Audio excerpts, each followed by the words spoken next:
എന്താണെങ്കിലും ഇപ്പോൾ അവിടെ മന്ത്രിമാരുടെ നേതൃത്വത്തിൽ തന്നെയാണ് ഈ സംസ്കാര ചടങ്ങുകൾ പുരോഗമിക്കുന്നത്.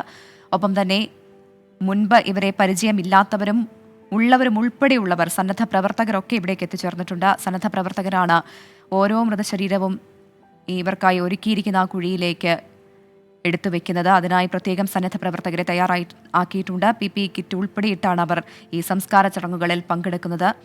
ഇപ്പോൾ 16 മൃതദേഹമാണ് സംസ്കരിക്കുന്നത്. ഇനിയും കൂടുതൽ മൃതദേഹം സംസ്കരിക്കാനുണ്ട്. ഈ ആദ്യഘട്ടം പൂർത്തിയായതിനു ശേഷമാകും അടുത്ത ഘട്ടത്തിലുള്ള മൃതദേഹം ഇവിടേക്ക് എത്തിക്കുക. മുൻപ് ചെയ്തതുപോലെ തന്നെ സർവ്വമത പ്രാർത്ഥനയുടെ പിൻബലത്തോടെയാണ് സംസ്കാര ചടങ്ങുകൾ നടത്തുന്നത്.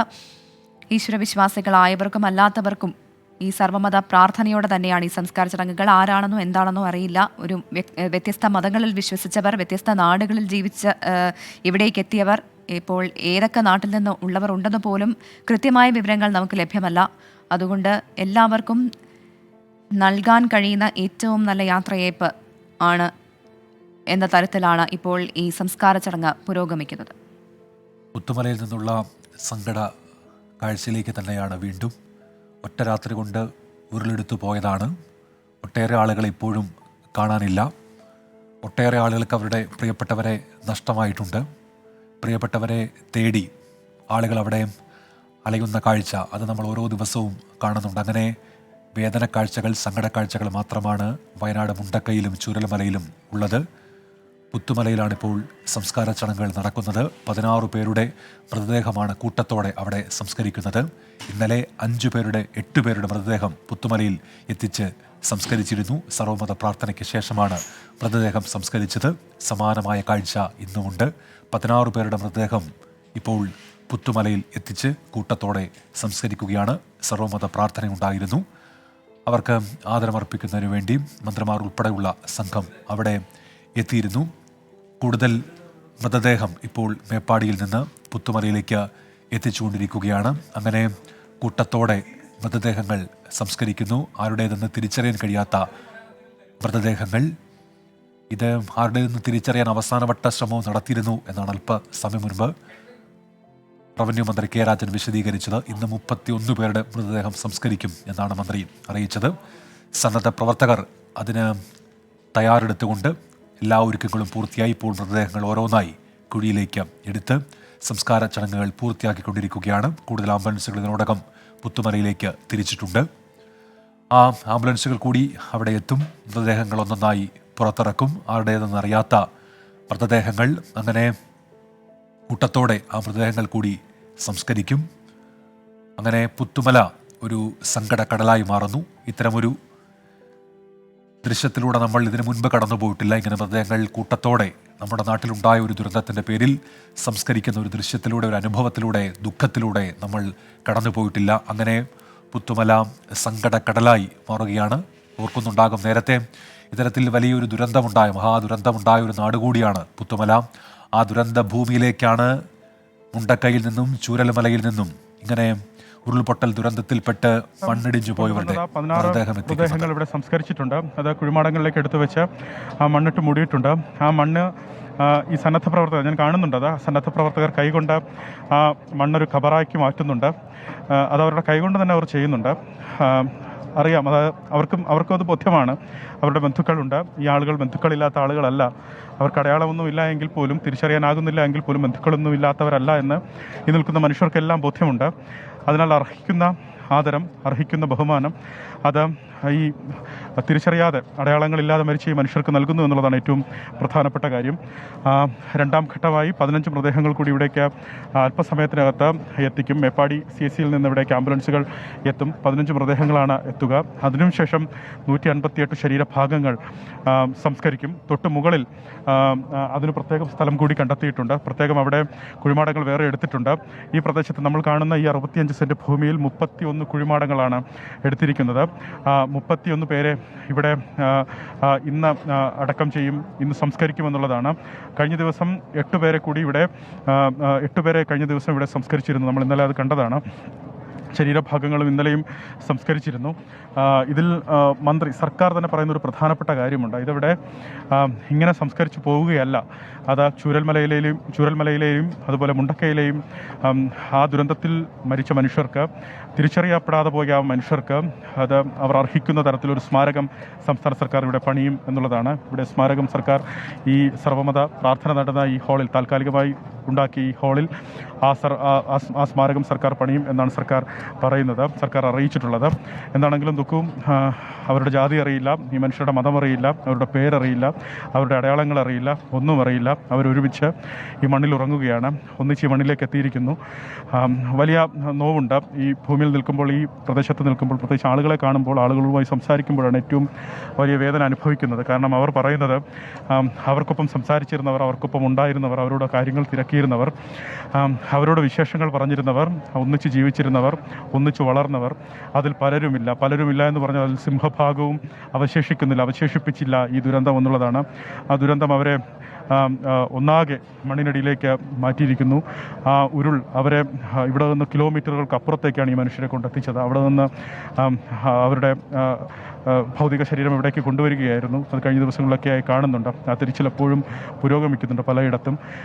ഇന്നലെയൊക്കെ ആ മേഖലയിൽ, ആ ഉരുൾപൊട്ടലുണ്ടായ ചൂരൽമല അതുപോലെ മുണ്ടക്കൈ മേഖലയിലൊക്കെ സഞ്ചരിക്കുമ്പോൾ അവിടേക്ക് ഈ ക്യാമ്പുകളിൽ അവശേഷിക്കുന്ന ചിലരുടെ ബന്ധുക്കൾ അവിടേക്ക് എത്തുന്നുണ്ട്. ആ ബന്ധുക്കൾ അവിടേക്ക് വന്ന് തങ്ങളുടെ വീടിൻ്റെ ഏതെങ്കിലും ഭാഗം അവശേഷിക്കുന്നുണ്ടോ എന്ന് നോക്കുന്ന ചിലരെ കണ്ടു. അവശേഷിച്ചിരുന്നവരിൽ ചിലർ, അതായത് നേരത്തെ തന്നെ ഈ ദുരന്തം അത്തരത്തിലൊരു ഭയം ഉള്ളതുകൊണ്ട്, പേടിയുള്ളതുകൊണ്ട് ആ പ്രദേശത്ത് നിന്ന് അങ്ങനെ മാറിയവരാണ്. അവരുടെ വീടിൻ്റെ എന്തെങ്കിലും ബാക്കിയുണ്ടോ അവിടെ എന്നാണ് അവർ വന്ന് നോക്കുന്നത്.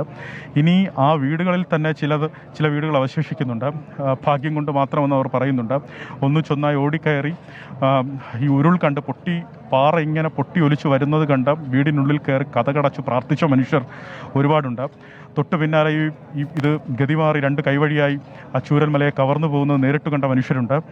ആ മനുഷ്യരൊക്കെ വിറങ്ങലിച്ച് നിൽക്കുകയാണ്. എന്തെങ്കിലും അവിടെ ബാക്കിയുണ്ടോ എന്നറിയാനാണ് അവർ വന്നത്. തങ്ങളുടെ രേഖകൾ എന്തെങ്കിലും ഉണ്ടോ എന്നൊക്കെ അറിയാനാണ് ആ മനുഷ്യർ അവിടെ വന്നത്. അവരോട് സംസാരിക്കുമ്പോൾ അവർ പറയുന്നത് ഈ ദുരന്തത്തെക്കുറിച്ചാണ്. അവരിൽ പലരും ഇതുമായി ബന്ധപ്പെട്ട ഇത്തരം അപകടങ്ങൾ ഈ മേഖലയിൽ ഉണ്ടാകും, അതിനുള്ള സാധ്യതയുള്ള പ്രദേശമാണ്. 3 ദിവസമായി തിമിർത്തു പെയ്യുന്ന മഴയായിരുന്നു. ആ മഴയിൽ ആ ചൂരൽമല പുഴ കുത്തിയൊലിച്ചു വരികയായിരുന്നു. മുമ്പെങ്ങും കാണാത്ത വിധം വെള്ളം, പ്രളയജലം, മലവെള്ളം കുത്തിയൊലിച്ചു വരുന്നത് അവരെ ഭീതിപ്പെടുത്തിയിരുന്നു. പലരും ബന്ധുവീടുകളിലേക്ക് മാറിയിരുന്നു. ചിലർ ഈ ചെറിയ വീടുകളിലൊക്കെ താമസിച്ചിരുന്നവർ അത് സുരക്ഷിതമല്ല എന്ന് കണ്ട് മുണ്ടക്കൈ മേഖലയിലെയും ചൂരൽമല മേഖലയിലെയും അവരുടെ വലിയ സുരക്ഷിതമായ വീടുകളിലേക്ക് അവർ തന്നെ മാറിയിരുന്നു. ആ വീടുകൾ ഒന്നാകെ എടുത്തു പോയിട്ടുണ്ട്. ചിലർ അത്തരത്തിൽ ആ മേഖല സുരക്ഷിതമല്ല എന്ന് കരുതി ചെറിയ വീടുകളുള്ള മറ്റു മേഖലയിലേക്ക് മാറിയിരുന്നു. ആ വീടുകളും എടുത്തു പോയവരുണ്ട്. ഭാഗ്യം ഒന്നുകൊണ്ട് മാത്രം അവശേഷിപ്പിക്കുന്ന വിരലെണ്ണാവുന്ന മനുഷ്യർ ആ ഭൂമിയിൽ ബാക്കിയാകുന്നു. തീരാ നോവായി മാറുന്നു ചൂരൽമല, തീരാ നോവായി മാറുന്നു മുണ്ടക്കൈ. 15 മൃതദേഹങ്ങൾ കൂടി വീണ്ടും ഇവിടേക്ക് എത്തിക്കും. അത്തരത്തിൽ അവിടെ നിന്ന് വിട്ടുപോയ മനുഷ്യർക്ക് ഒരു തിരിച്ചറിയാൻ ഒന്നും ബാക്കി വയ്ക്കാതെ വിട്ടുപോയ മനുഷ്യർക്ക് അർഹമായ ആദരം സർക്കാർ നൽകുന്നുണ്ട്. അതെവിടെയാണെന്ന് ചോദിച്ചാൽ അതൊരു യാദൃച്ഛികതയാകാം. അത് പുത്തുമലയിലാണ്. 2019 നമ്മൾ കണ്ടതാണ് പുത്തുമലയിൽ 17 ജീവനാണ് പുത്തുമല കവർന്നത്. 5 പേരെ ഇനിയും കണ്ടെത്താനായിട്ടില്ല ആ മണ്ണിൽ. പുത്തുമലയിൽ എവിടെയോ അവരുണ്ട്. പുത്തുമലയിൽ എവിടെയോ ആ മനുഷ്യർ ഉറങ്ങുന്നുണ്ട്. അർഹമായ അവർക്കുള്ള ആദരം നൽകുന്നത് ഈ മണ്ണിലാണ്, ഈ പുത്തുമലയുടെ ഓരത്താണ്, അതിൻ്റെ താഴ്വരയിലാണ്. ആ പുത്തുമലയുടെ താഴ്വര ഒരു ദുഃഖക്കടലായി മാറുന്നു, അതൊരു കണ്ണീർ കടലായി മാറുന്നു. ഈ മനുഷ്യർ ഒന്നിച്ചൊന്നായി ഈ മണ്ണിലേക്ക് എത്തുന്നു, ഒന്നിച്ച് ഈ മണ്ണിലേക്ക് ഉറങ്ങുമ്പോഴും ബന്ധുക്കൾക്കായി ഒരു തരിമ്പ് അവശേഷിപ്പിക്കുന്നുണ്ട്. എന്നെങ്കിലും ഒരു നാൾ, ഏതെങ്കിലും ഒരു ദിവസം അവർക്ക് അത്തരത്തിലൊരു സൂചനയുടെ തുമ്പെങ്കിലും ലഭിച്ചാൽ അവർക്ക് ഇവിടേക്ക് വരാം. ഇതാണ് തങ്ങളുടെ പ്രിയപ്പെട്ടവരുടെ, ബന്ധുവിൻ്റെ, അച്ഛൻ്റെ, അമ്മയുടെ, ആങ്ങളയുടെ, സഹോദരൻ്റെ കുഴിമാടം അവർക്കത് തിരിച്ചറിയാൻ ഒരു ചെറിയൊരു അംശം ഇവിടെ ബാക്കി വയ്ക്കുന്നു എന്നുള്ളതാണ്. അത്തരത്തിൽ അത് തീർത്തും ശാസ്ത്രീയമായി തന്നെ അതിനുള്ള നടപടികൾ സംസ്ഥാന സർക്കാർ സ്വീകരിച്ചിട്ടുണ്ടെന്നുള്ളതാണ് ഏറ്റവും പ്രധാനപ്പെട്ട കാര്യം. വലിയ തോതിൽ സന്നദ്ധ പ്രവർത്തകരുടെ സേവനം ഇവിടെയുണ്ട്, അതെടുത്ത് പറയാതെ വയ്യ. അതുമാത്രമല്ല, ഞാൻ നേരത്തെ സൂചിപ്പിച്ചു, നാട്ടുകാർക്ക് അറിയില്ല ഇവിടെ ആരാണ് ഉറങ്ങുന്നതെന്നറിയില്ല, ആരെയാണ് ഇവിടേക്ക് കൊണ്ടുവന്ന് അടക്കിയതെന്നറിയില്ല. ആരുടെ മീസാൻ കല്ലാണിതെന്നറിയില്ല. ഈ നമ്പർ ഇനി മുതൽ ആരുടെ മേൽവിലാസമാണ് ഈ കല്ലിൽ കൊത്തിവെച്ചിരിക്കുന്നതെന്ന് നാട്ടുകാർക്ക് അറിയില്ല. പക്ഷെ അവർക്കൊന്നറിയാം, എന്നോ ഒരു നാൾ എന്നോട് സംസാരിച്ചവരാകണം, കുശലം പറഞ്ഞവരാകണം, അല്ലെങ്കിൽ ഞാൻ വാങ്ങിക്കൊടുത്ത ചായ വാങ്ങി കുടിച്ചവരാകണം, നമുക്കൊപ്പം ഇരുന്ന് ഭക്ഷണം കഴിച്ചവരാകണം, കാര്യം പറഞ്ഞവരാകണം. അങ്ങനെ ആരോ ആണത് എന്നവർക്ക് ബോധ്യമുണ്ട്. അവർ ഈ ദുരന്തം കണ്ടവരാണ്, ആ ദുരന്തത്തിൻ്റെ എല്ലാ ഭീകരതയും അറിഞ്ഞവരാണ്, ആ ദുരന്തത്തിൽ വിറങ്ങലിച്ചവരാണ്. ഇനി എന്ത് എന്ന് വല്ലാത്ത ധർമ്മസങ്കടത്തിൽ നിൽക്കുന്നവരാണ്, എന്നാലോചിച്ച് നിൽക്കുന്നവരാണ്. ആ നാട്ടുകാർ ഇവിടെ എത്തി അവർ നിറകണ്ണുകളോടെ നിൽക്കുന്നുണ്ട്. പുത്തുമലയുടെ ഈ മനുഷ്യർ ഉറങ്ങുന്ന ഈ മണ്ണിനോട് ചേർന്ന് തേയിലത്തോട്ടമുണ്ട്. ആ തേയിലത്തോട്ടത്തിന് വശങ്ങളിൽ വീട്ടമ്മമാർ വന്നിരിക്കുന്നുണ്ട്. അവരിൽ പലരുടെയും കണ്ണുകൾ നനഞ്ഞിട്ടുണ്ട്, കണ്ണുകൾ ഈറനണിഞ്ഞിട്ടുണ്ട്. പലരും ചുണ്ടനക്കുന്നുണ്ട്, പ്രാർത്ഥിക്കുന്നുണ്ട്. അത്തരത്തിൽ അവർക്കറിയാത്ത, അവർക്ക് ഒരു തരത്തിലും തിരിച്ചറിയാനാകാത്ത മനുഷ്യർക്ക് വേണ്ടി, തങ്ങളിൽ ഒരാൾക്ക് വേണ്ടി, തങ്ങൾക്കൊപ്പം ഈ കാലം അത്രയും ഉണ്ടായിരുന്നവർക്ക് വേണ്ടി അവരും പ്രാർത്ഥിക്കുന്നു, നിത്യശാന്തി നേരുന്നു. നേരത്തെ ഈ പ്രാർത്ഥനാമുറിയിൽ, ഈ സർവ്വമത പ്രാർത്ഥനയിൽ പറഞ്ഞതുപോലെ എന്നെങ്കിലും ഒരു നാൾ വീണ്ടും കണ്ടുമുട്ടാമെന്നായിരിക്കും അവർ മനസ്സിലാലോചിക്കുന്നത്, പ്രാർത്ഥിക്കുന്നത്. അങ്ങനെ മാത്രമേ ആ ഒന്ന് മാത്രമേ അവശേഷിക്കുന്നുള്ളൂ. ആ സങ്കടം മാത്രമേ അവശേഷിക്കുന്നുള്ളൂ. ആ ദുഃഖം മാത്രമാണ് ശേഷിക്കുന്നത്. ആ നോവ് നിൽക്കുന്നു. വീണ്ടും അനൗൺസ്മെന്റ് വരുന്നുണ്ട്.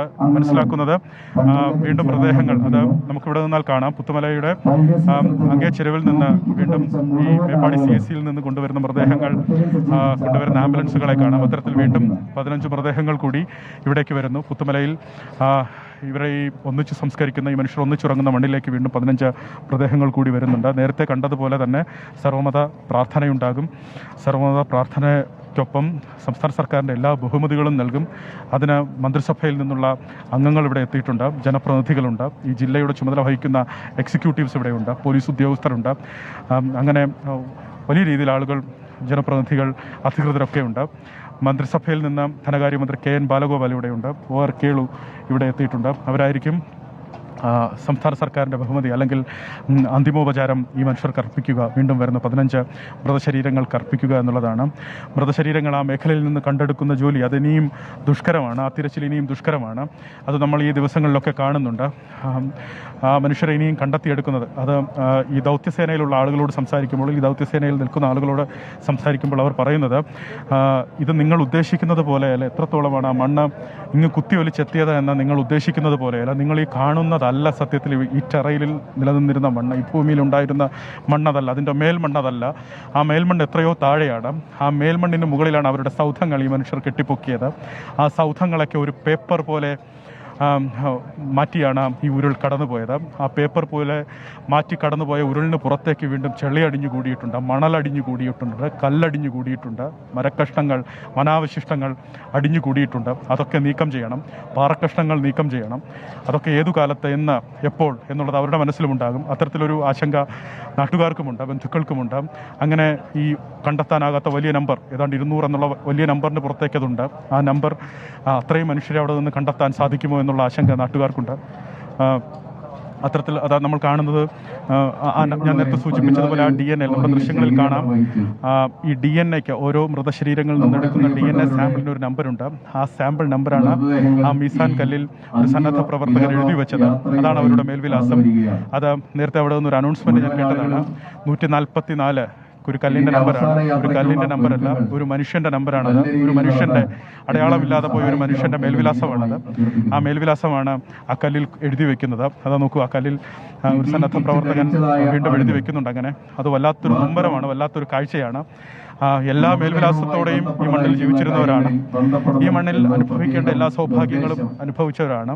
ഈ മണ്ണിൽ ലഭിക്കേണ്ട ദുഃഖങ്ങൾ അനുഭവിച്ചവരാണ്. അത്തരത്തിൽ ജീവിതത്തിൻ്റെ എല്ലാ മേഖലയിലൂടെയും കടന്നുപോയ മനുഷ്യരാണ്. ജീവിതത്തിൻ്റെ എല്ലാ വികാര വിക്ഷോഭങ്ങളും അറിഞ്ഞവരാണ്. ആ മനുഷ്യർ ഒരു മേൽവിലാസമില്ല, അതൊരു നമ്പറിലേക്ക് ചുരുങ്ങുന്നു എന്നുള്ളതാണ് ഈ മണ്ണിൽ നിന്ന്, പുത്തുമലയുടെ ഈ മണ്ണിൽ നിന്ന്, പുത്തുമലയുടെ ഈ താഴ്വാരത്ത് നിന്ന് കാണുന്നത്. ഓരോ കുഴിമാടത്തിലും കാണുന്ന വേദന അതാണ്. ഓരോ കുഴിമാടത്തിൽ നിന്നും ബോധ്യപ്പെടുന്ന കാര്യം അതാണ്. അത്രയേ ഉള്ളൂ മനുഷ്യൻ എന്നാൽ അത്രയേ ഉള്ളൂ. അവിടെ ജാതിയുമില്ല, മതവുമില്ല. മണ്ണിലേക്ക് എന്നുള്ളതാണ് ഇത് തെളിയിക്കുന്നത്, ഈ സംസ്കാര നടപടികൾ തെളിയിക്കുന്നത്.